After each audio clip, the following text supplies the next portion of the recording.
Hey everyone, today I'll be showcasing my Amazon Wyvern I've been playing on stream the last few weeks. I want to preface this with I don't consider myself a build maker and I've not really min-maxed this character, so take this as more of a rough outline, and those who are more experienced with making builds could surely improve on this a lot. First of all, why did I choose Amazon? The main reason I chose Amazon is because this was my league starter, and I had a backup build I was going to use if the Wyvern skills didn't work out. And to a lesser extent, I also watched Fearless Dumbo's video where he thought Amazon might be the best for shapeshifters. My backup build was also going to be Fearless Dumbo's Falling Thunder Amazon. And to answer the question, is XYZ Ascendancy better for Wyvern or Shapeshifter than Druid or other XYZ Ascendancy? I don't know, I haven't played them, but Amazon Wyvern is definitely playable in T15 plus content. All right, the pros and the cons. Number one, pro by far is you get to be a dragon. Technically a wyvern, I know they're different, but I couldn't tell you what the difference is. It's a decent all-rounder for both map clearing and bossing. I consider the version I'm running better at clearing than bossing, but I think you could make adjustments to further improve either aspect. Wyvern skills seem to generally have high damage at a base level, so even if your setup is a little bit scuffed, you should still have good damage. Take this with a grain of salt, though I've not played a lot of builds in PoE 2, so it's hard for me to compare to other builds. And it has good energy shield and life recovery through Devour and Leech. And for the cons, it might sound kind of harsh, but I want to be realistic with you here. So, first of all, it's squishy, especially at low investment. It does improve a lot at higher investment, but even then, with high investment, you will still need to be a little bit mindful and most likely need to manually move out of the way and dodge hard hitting boss attacks. And because it is squishy, I have a pretty restrictive list of map mods that I don't run when I'm doing tier 15 plus content, and I'll include a link in the description for the trade search for the map mods that I don't use, and I should have them on screen right here is a list of the mods that I don't run. Next, you have to gain and manage power charges, which some players don't want to have to deal with at all, and even if you don't mind it, in certain situations it can still be annoying. And power charges are not optional, as they are extremely important for both Rend and Oil Barrage. It is also a huge DPS boost for Flame Breath. Next, the Wyvern skills are a little clunky at times. Oil Barrage and Flame Breath don't always go exactly where you want it. You can notice this a lot because the head movement when you're using either of those skills, and also the change in elevation, you sometimes shoot it straight into the ground, or it goes way off path from where you actually want it to go, so that can be a bit clunky. And also with Devour, you'll frequently jump into walls or objects, and in rare cases jump under or over the map entirely, and this will get you stuck. To get unstuck, you'll need to either use Wing Blast, Devour, or Portal out and Portal back in to get unstuck. So those three methods you would use to get unstuck. Now let's dig into how the character is set up. This is an elemental crit and evasion ES character. While all elemental damage will be useful, I chose to focus mostly on scaling lightning damage. So in general, we're scaling the following stats: crit chance, crit damage, attack speed, accuracy, lightning and other elemental damage, attack damage, evasion, deflection, and energy shield.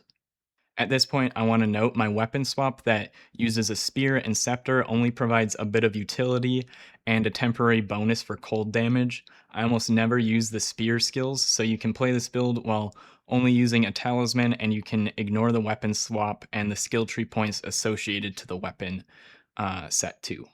So, looking at the tree, if you ever made a crit evasion ES character before, this probably looks kind of familiar. It's going to follow some of the same pathing, and I just want to go over the most important nodes. So let's start with the ascendancy points. We've got Stalking Panther, so this is going to give us a ton of evasion, and we're going to use an energy shield body or chest piece. So the downside from this isn't going to affect us at all, and we'll get a ton of evasion. Next, there's Mystic Harvest. Life Leech recovers based on elemental damage as well as physical damage, so this gives us a ton of recovery. If you don't care too much about the recovery, you could put these points somewhere else though. And over here for Critical Strike, chance to hit with attacks can exceed 100%, and you gain additional crit chance equal to 25% of the excess to hit with attacks. So if you wanted to try experimenting and using other skill points here, just note that you'd probably need to adjust more parts of the build here, because if you're going over 100% chance to hit, and you aren't using this node, then you're not getting any benefit, so you'd have to make those other changes in the build as well. And lastly, Predatory Instinct is just more damage against rare and unique enemies, so I'd say this one's the least important. If you want to experiment and move these points somewhere else, feel free to try something else out. As far as the rest of the tree, I feel like the most important section is being able to get over here for energy shield and evasion nodes.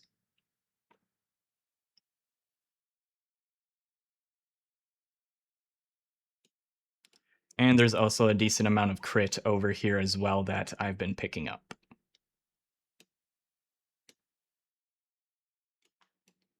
As for the rest of the tree, it's basically just scaling those stats that I mentioned earlier: crit chance, crit damage, attack speed, accuracy, lightning, and other elemental damage, attack damage, evasion, deflection, and energy shield. So this hasn't been min-maxed. These probably aren't optimal, but this is just where my character has ended up, and it works for me, so that's what I've stuck with. But if you want to change these around, feel free to try it out. My one thing I would recommend is just be careful. Make sure what you change to is, either helping your damage or your survivability. There's a lot of nodes that give utility, and if you end up taking just a bunch of utility nodes, you might end up lacking damage or survivability. All right, and onto the gear.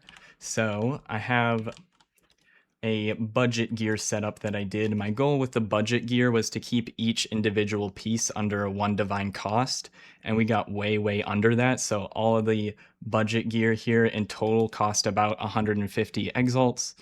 And I wanted to, keep it as low as possible so that there's, considering people watching the video are going to buy similar gear, I wanted to make sure that there's, a decent amount of volume of items that fit the build. So if, a decent amount of people go in and start buying those items, there's still enough of them. But expect the items to possibly go up in price, so you might want to look towards having more towards 5 to 10 divines for the budget gear. But this is really budget gear right here that I bought, so we can go over it real quick. So Talisman is just a lot of elemental damage, crit chance, and attack speed. The gloves, we're going to use Essentia Sanguis, so we can have our Leech Leaf converted to Energy Shield Leech. And as of right now, this unique is pretty cheap if you get low rolled ones. Onto the belt, we're just going life and resistances, boots, movement speed, and resistances. The helmet, we're going for evasion, life, crit, and resistances. Onto the rings. So let's look at this ring first. And somewhere in the build, we're going to want a leech roll, so I've decided to have that on the ring. You can also get it on the weapon. My end game weapon doesn't have a leech roll on it, so keep that in mind. You'll probably want to get a leech roll on a ring or somewhere else if that's possible, but I think the ring is probably easiest. So you want to get life leech, resistances, attributes, and then life, and you can add in some damage mods as extra things, but make sure you're capping your resistances and you're getting a leech roll, and make sure you're managing your attributes, because we need a lot of attributes for this build since we're using energy shield pieces need int, evasion pieces need dex, and the talisman needs strength, so we need a lot of all the attributes. The other ring, this is going to be more flexible, so you're going to want to fix whatever you're not hitting in the build here. So fix your resistances here, fix your attributes here if you need to, and then go for life and damage rolls. Onto the amulet, it's a similar story. Focus on resistances and attributes, as well as getting spirit, and then you can also get accuracy, dex, evasion rating. There's a lot of other good things you can get on the amulet, but prioritize getting your attributes and resistances, and then spirit as well. And then anything else is just extra. And then on the body armor, we're going for a big energy shield body armor. This is where a lot of our energy shield is going to be coming from. So try to get the ES as high as you can, and then you may need a int roll or a reduced attribute requirement roll here to put this on. So keep that in mind. And then resistances, of course. And for the charms, the other rolls on the charms don't really matter. We just want immunity to bleeding, freeze, or poison. These are just my preferences. If you'd rather have different charms, feel free to try them out. And you can also use the unique version of the charms. They're pretty cheap. And then the flasks, there's nothing too crazy here. I prefer an instant flask for the life flask, and then I rarely have any troubles with mana at all, and if it ever does get low, I just use my mana flask and I'm fine, so I've never had any mana issues.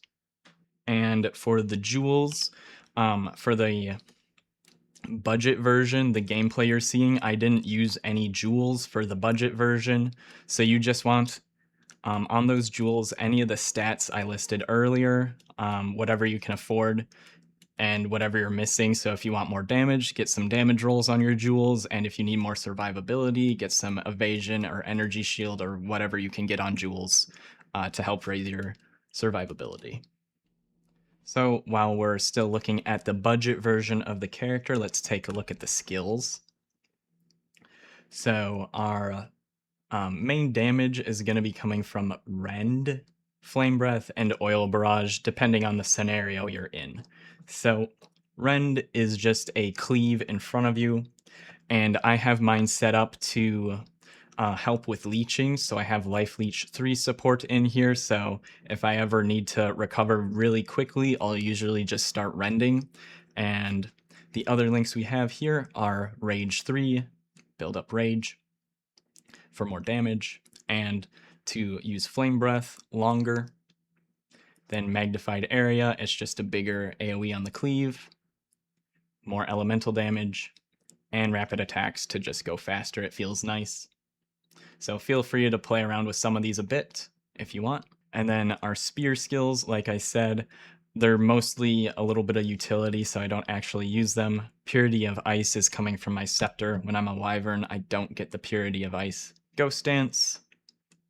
So this is just to help keep us alive.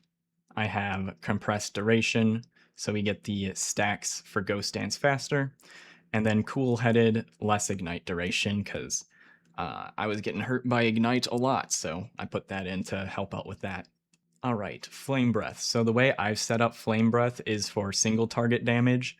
You'll notice when you're using the skill, the AoE of the Flame Breath isn't actually that big, so in my opinion, it's not the best skill for clearing trash and that, but it is can be scaled up pretty high for single target damage. So for this, we have Elemental Armament 2, Blazing Critical, Elemental Focus, and Efficiency 2, so we can stay in Flame Breath longer. Then for Oil Barrage, a lot of people have seen clips of the insane DPS that Oil Barrage does, and that it just mows down bosses. I went a different route and have it set up for clearing. It still does good and decent damage for bosses, but I typically go for Flame Breath for bosses, especially if there's no ads around. On Oil Barrage here, for the clearing, we have Chain 3, so skills chain plus 2 times. And then Dominus Grasp supported skills chain 100% more times, so it should be chaining 4 times. Yep, there's our chain count 4. So if you wanted to go a different route, you could add in more damage supports here instead of chaining, but I just love the feeling of barraging and then it just chains to everything on the screen. And then for the other supports we have in here, we have this one, I don't know how to say that. Supported skills deal 20% more damage per second spent channeling, so Oil Barrage, when you have a power charge, it is a channeled skill, so you can't move. You're stationary, and you have an arc in front of you that you can aim the barrage in. So the longer you channel it, the more damage will deal. And then Elemental Armament 2 as the last support for the budget setup. All right, here we have, you can make a choice here if you don't have enough spirit, and I think it'd be hard to get enough spirit to run both of these. So you can choose between companion or lingering illusion. I've have my weapon swap set up so that I can use both of these. I have lingering illusion active on my spear weapon set, and then I have the companion active on my wyvern weapon set. For the gameplay of the budget version that I'm showing, I do have lingering illusion on, and I dropped the companion. I would probably recommend lingering illusion most of the time. It's going to help a lot with power charge management. And the companion can sometimes be annoying. They're not always in range, and they can also mess with aggro of the mobs. So for a budget version, I would say stick to lingering illusion, but companion can also be another option to look into. And then Glacial Lance, we have another spear skill here. So this is entirely for Batair's Vengeance proccing. So this gives you extra cold damage if you freeze something with the skill. So the idea is I would freeze something with Glacial Lance, get that bonus damage, and then I switch back into Wyvern form and use the Wyvern abilities to actually deal damage. This isn't required, and I rarely actually proc it, so this is just a little bonus extra thing. You can completely ignore it if you want to. And then Herald of Thunder is pretty self-explanatory on mine. I have Precision 2 linked, Calling Strike, Living Lightning, Blind, and Maim. These last three are just kind of extra. They're not that important. You can definitely drop Living Lightning if you don't have enough sockets, and you can drop these as well if you don't have enough sockets or enough spirit. Moving on to Wing Blast. So Wing Blast is another way to generate power charges. So the way this works for trying to generate power charges is enemies primed for heavy stun will be stunned, releasing a shockwave, and have a chance to grant you a power charge. So this is, for a long time, how I was generating power charges against bosses that didn't have ads, but once I found Lingering Illusion, that is going to be a faster way to get your initial power charges going, so you don't have to try and build up the stun meter on the boss and then Wing Blast to get the power charge. You can use the Lingering Illusion, and how this works is when you dodge roll, it leaves behind an image. That image will stay for a short duration, and it needs to be killed by a monster.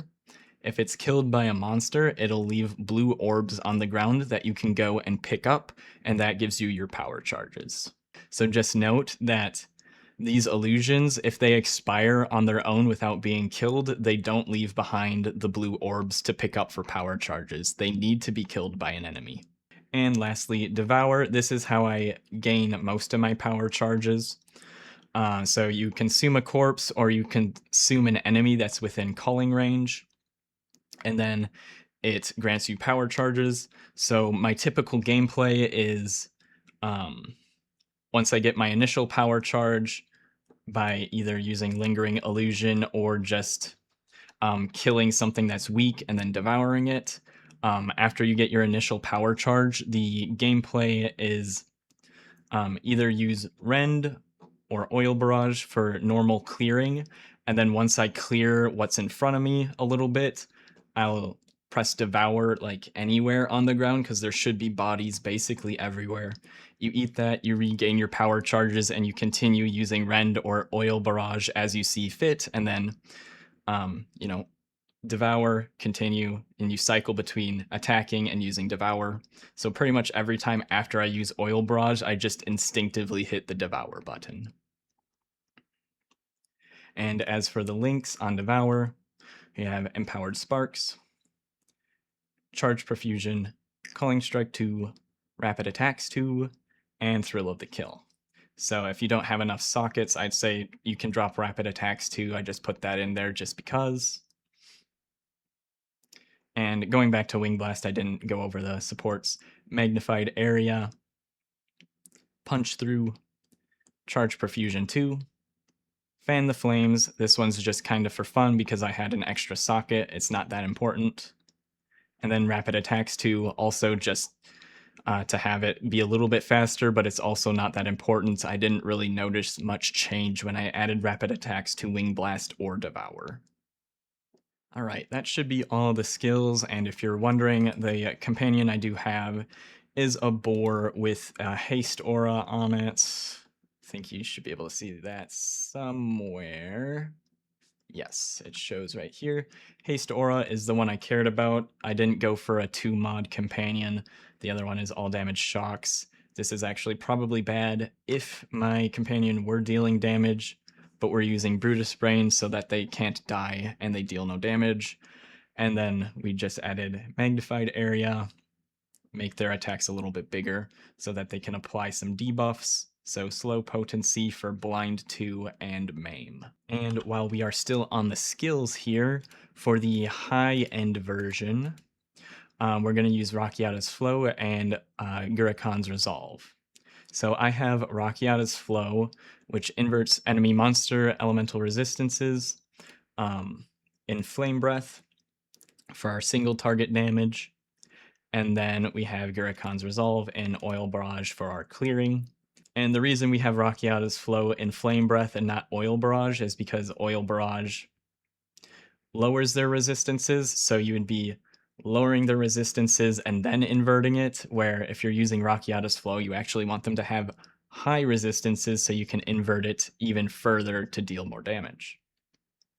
And then Garakan's Resolve, it essentially just makes your, since we're a crit build, it just gives you a bunch more damage. You can read what Bifurcates does, but at the end of the day, you just deal a lot more damage if you're a crit build. All right, and onto the rest of the high investment gear. So I've priced out the gear I'm currently wearing around roughly 450 divines, but some of the gear either does not exist on trade at all or is in extremely low supply. So some of the pieces could be considered priceless essentially, and you might need to craft them yourself or find a crafter to make something similar for you. So for the weapon, I've priced it at roughly 100 divines here. We're just getting as much elemental damage as possible, attack speed, +5 level to all attack skills, and crit chance if I didn't already say that. And then increased magnitude of shock for the implicit, so you want a Thunder Talisman for that. And then in the sockets, I'm using skill speed and gain damage as extra of all elements. And for the weapon here, for something similar to this, you're looking for over 100 divines, and this is one of the pieces you could probably consider priceless. So if I uncheck the runes here, you'll see there's one thing listed. So if you want to trade for this and you don't want to craft it, just start lowering these values until you can find something that you can afford. Onto the gloves, we're still using Essentia Sanguis for the Life Leech converted to Energy Shield Leech, and a well-rolled pair of these is only 1 to 2 divines. And you could also look to get ones with extra sockets, or I don't know what benefits you could get from corrupting them. I could probably get an upgrade here, but currently this is one of the cheaper parts of the high budget version. Then we have Headhunter. This build works really well with Headhunter, and it really makes you feel like a badass, powerful dragon. So right now, those are about 25 divine for an uncorrupted Headhunter with 3 charm slots. For the boots, 40 movement speed boots are starting around 30 divines and then go up from there. If you want something cheaper, but you still have a little bit of a budget, you could go for 30 move speed boots, and those start around 1 div. For the chest piece, we're getting a lot of energy shield here, so something similar to this one is going to start around 200 divines. And if you still have a bit of a budget, but you don't have 200 plus divines budget, just lower the energy shield roll here to like about 800 and uncheck 3 sockets. Corrupted. There you go. You got some cheaper ones that start around 5 divines if you start for 800 energy shield, which is still quite a bit. And the helmet here, we're going for a lot of evasion, life, and crit chance. The helms start at about 2 divine and go up from there for something similar to what I'm wearing here. Or if you go for a helmet like this without a crit roll, it's under a divine.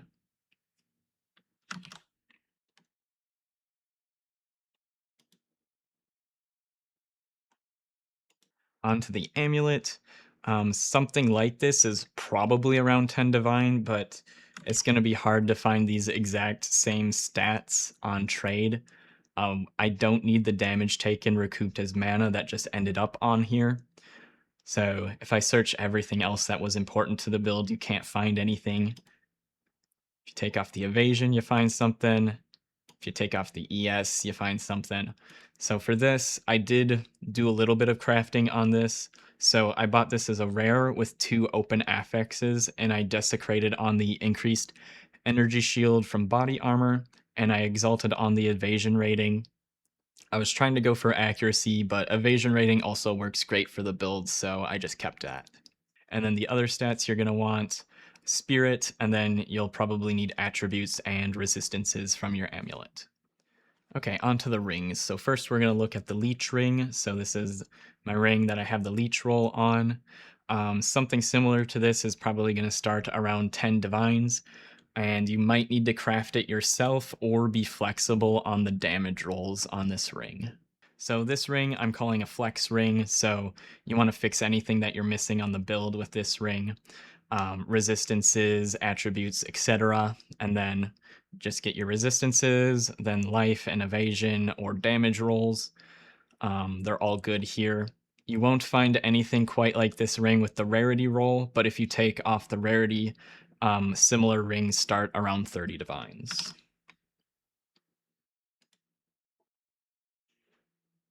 Onto the jewels. We are using a Heart of Well, with the important rolls here being crit chance, Leech's instant is nice, and then the increased energy shield from equipped body armor. Gain 2 rage when hit isn't gonna happen very often because we're an evasion build, but it is helpful if you do get hit, but that's the least important role here. And if you see other Heart Wells with other of the stats that I've been mentioning throughout the video here, you can pick up one of those as well. If you're looking for exactly a Heartwell like this, they start around 35 div, not including the rage when hit. So we'll take that off. Start around 30, 35 div. And if you drop the crit chance, then they're around 7 div. Onto our next expensive jewel. So I've got one with 2 crit rolls. We got crit chance and crit damage and energy shield. The increased energy shield recharge rate isn't that important, but something with those other 3 important stats are going to start around 6 div.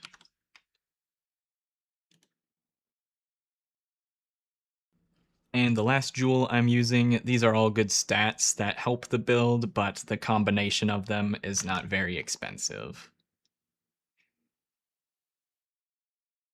And then also shock duration, probably not that important. And then you have lots of jewels to pick from that have these stats. Or you can pick from the stat list that I've been saying throughout the video, you can just pick those stats that are able to get on a jewel, and you can go for those and put those in here as well. And again, for the high budget version, the flasks aren't super important. We just have an instant life flask and just a well-rolled mana flask, but I normally I don't need to use it that often, and if I do get low on mana, I just use that and I'm completely fine. You shouldn't have very many mana issues with this setup.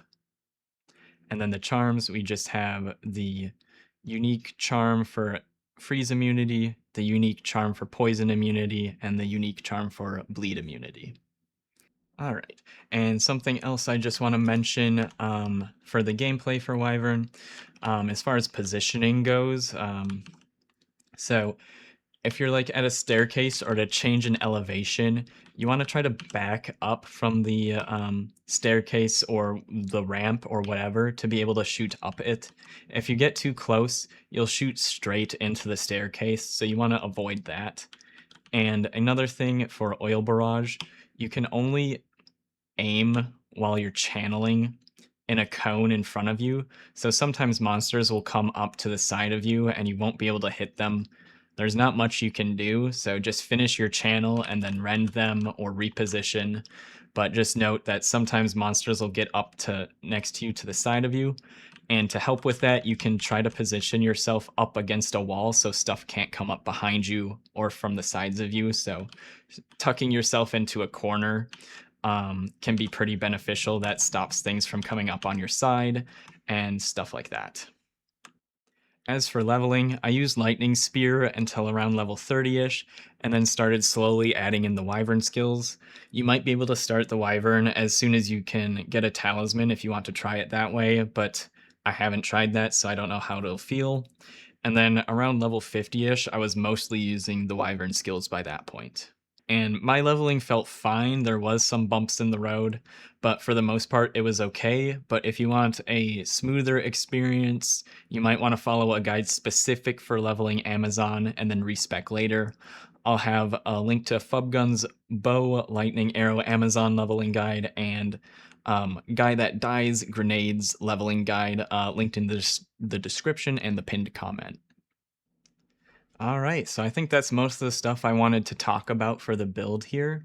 If you have questions, I'll be streaming after I put up the build or put up the video, and so you can come in and ask questions live if you want, or just leave comments asking questions. I'll try to answer them. And tomorrow I'm going to be playing in that Fresh Start League that's being hosted by some other PoE2 community members. So I won't be playing the Wyvern in that Fresh Start League. I'll be on, I'm going to go a bow build. But if you have questions for this build, you can still feel free to come into the live stream and ask questions, and I'll try and help you guys out. So thank you all for watching. I hope you enjoy, and I'm not sure how I'm going to edit this, but I'll probably have some footage playing in the background to end the video here. I hope you all have a good rest of your day, and I'll see you guys next time.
Sorry.